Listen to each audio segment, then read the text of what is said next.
What could be more horrible than slavery or war? And what is more horrible than what I call MITM, man's inhumanity to man?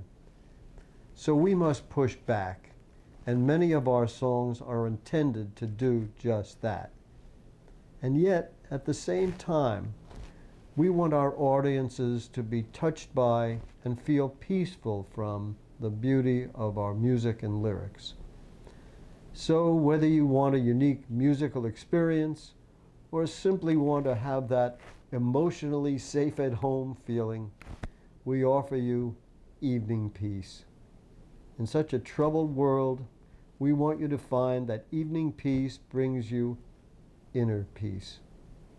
And so our group, Evening Peace, is dedicated to writing, recording, and performing music that touches your heart, your soul, your funny bone, and your inspirational spirit.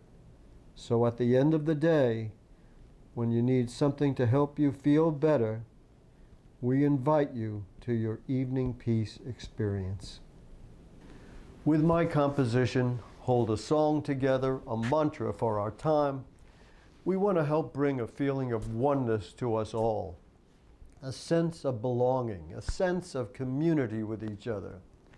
And that pretty much sums up our motivation for bringing the song to you today.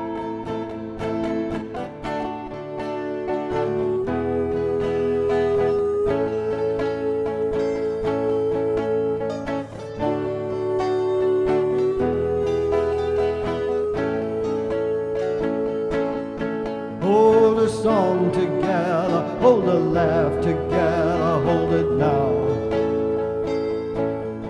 Hold a song together, hold a laugh together, hold it now. When you sing together, when you laugh together, march on together, do no harm together, get your head together with your heart. Time is now.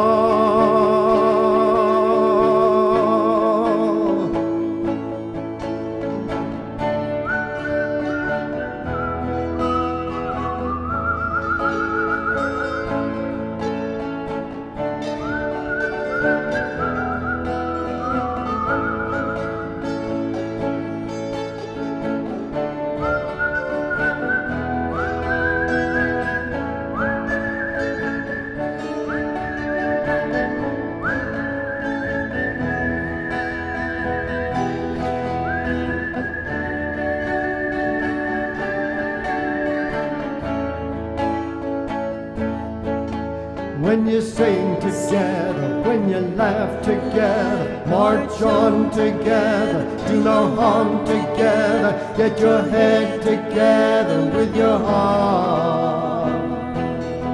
Time is now.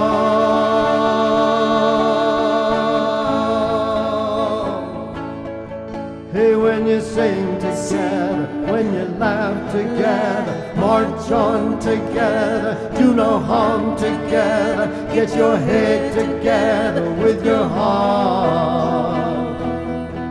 Time is now.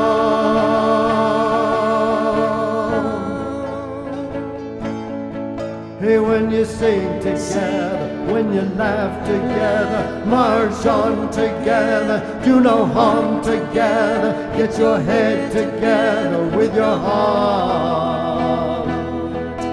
Time is now.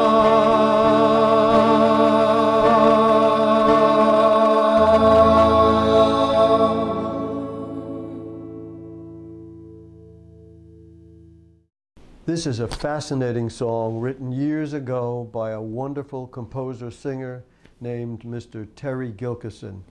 It was recorded originally by the great Frankie Laine. In my interpretation of Terry's song, I have the sense of a man torn between the appreciation of a woman's love and the yearning for the freedom of the wild goose. And so we present to you The Cry of the Wild Goose. Tonight I heard the wild swinging north in a lonely sky. Tried to sleep, but it weren't no use, 'cause I'm a brother to the old wild goose. My heart knows what the wild goose knows, and I must go where the wild goose goes. Wild goose, brother goose, which is best, a wandering foot or a heart at rest? Spring is coming and the ice will break, and I can't linger for a woman's sake. She'll see a shadow pass overhead, she'll find a feather beside my bed. My heart knows what the wild goose knows, and I must go where the wild goose goes. Wild goose, brother goose, which is best, a wandering foot or a heart at rest?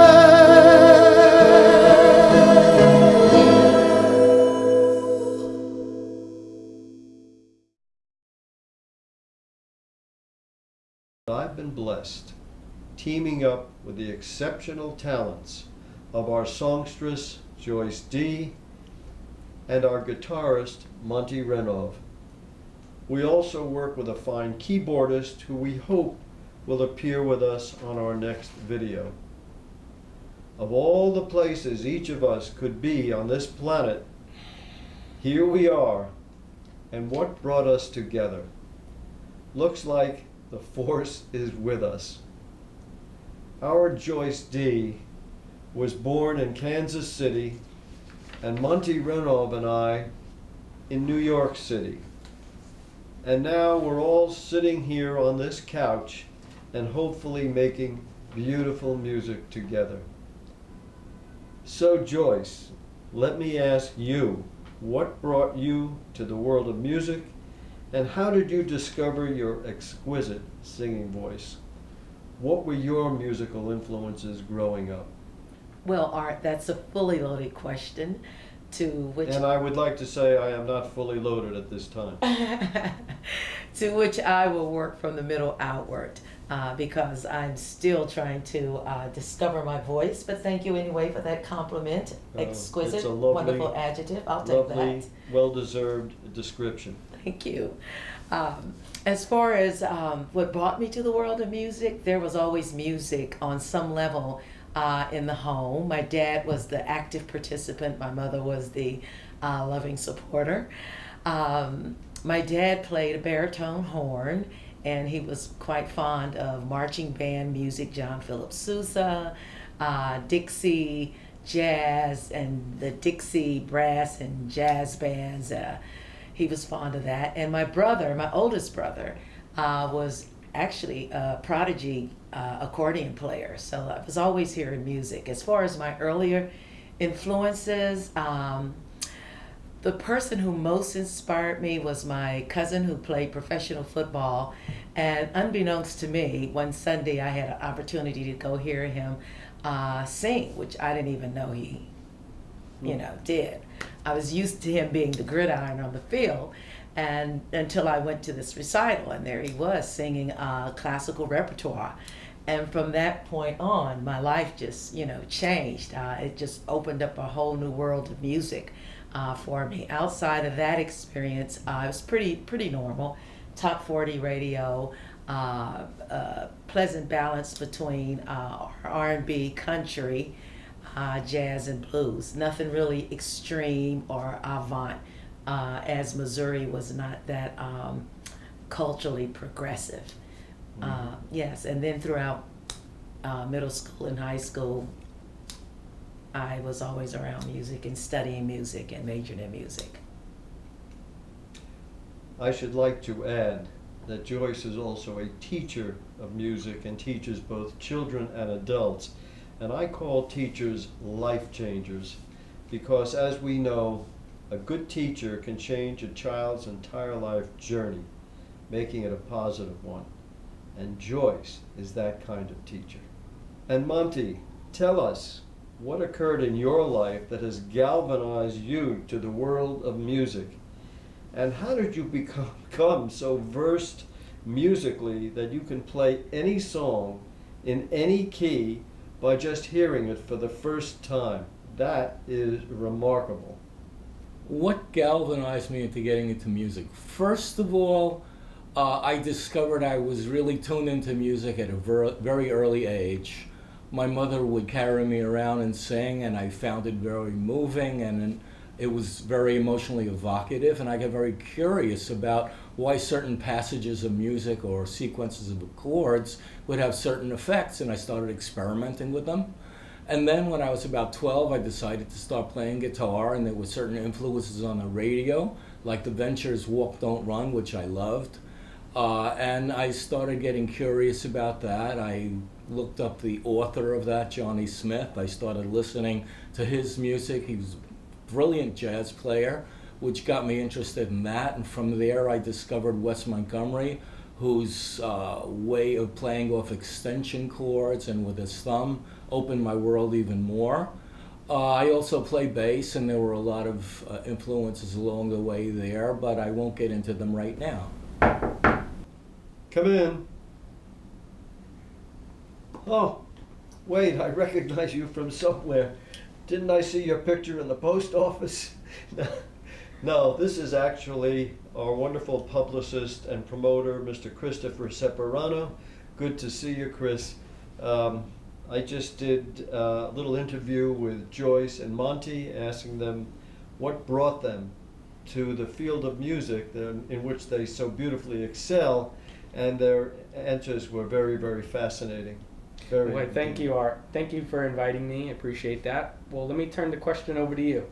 So what got you into music? Well, actually, got into trouble is what got me into it. I actually was a classical violinist at the age of 6, and believe me, at the age of 6, the way I played, it wasn't classical. But by the time I was 10, I was considered a prodigy, and however, I was in a music class in school where various classes flowed into one large room. A lovely woman named Ada Brevta was teaching us songs. And naturally, I was in the back of the room, fooling around with my friends, class clown, and she was playing away, and all of a sudden she stopped. And she walked to the back of the room, and she said to me, "You," after pointing to me, "you up in the front and do the song." And I'm thinking, what song? And she said, no, you get up here and do the song. I said, I apologize. There was no escape. Very embarrassed. My life was over in front of all these kids. I got up in the front of the room. She kept playing away. I never sang a note. I just moved my mouth, skulked away at the end, sat down. As we were filing out of that class, she came over to me, and I assumed she was going to say, "Next time, keep your big mouth shut." Instead, she said to me, which I'll never understand, "You know something, you can really sing." I said, "Wait a minute, I know something about music. I never sang a note. I just moved my mouth. I'm sorry, I was fooling around." She said, no. She said, "You come down after class into the auditorium, and I'll play, and you'll sing, and you'll see." And I never forgot those words. And I said to myself, my goodness, this day will never end. I'm bad enough I had to go to school. I wanted to play ball with my friends. Now I have to go down to an auditorium. But she gave me a piece to sing, and I let out with a sound that I was amazed. I had no idea where the sound was coming from, and I realized the sound was coming from me. I was smitten with singing from that time on. And from that time on, I became a soloist, and I actually did Jacqueline Suzanne's Christmas special on television when I was 15. And over the years, I did a lot of work in the professional field, and I even worked with a couple of groups. I was the lead singer in a couple of groups. But now I am with the people that I should be with, because we complement each other in our music. Joyce Dee is a beautiful singer. Monty Renov is a great guitarist. I do also play. I enjoy writing the songs, many of our songs, and we do have a good keyboardist also that we work with. And this is what brought us all to Evening Peace, these strange and interesting stories, we hope. But we hope our audience feels the same way as we do about our music.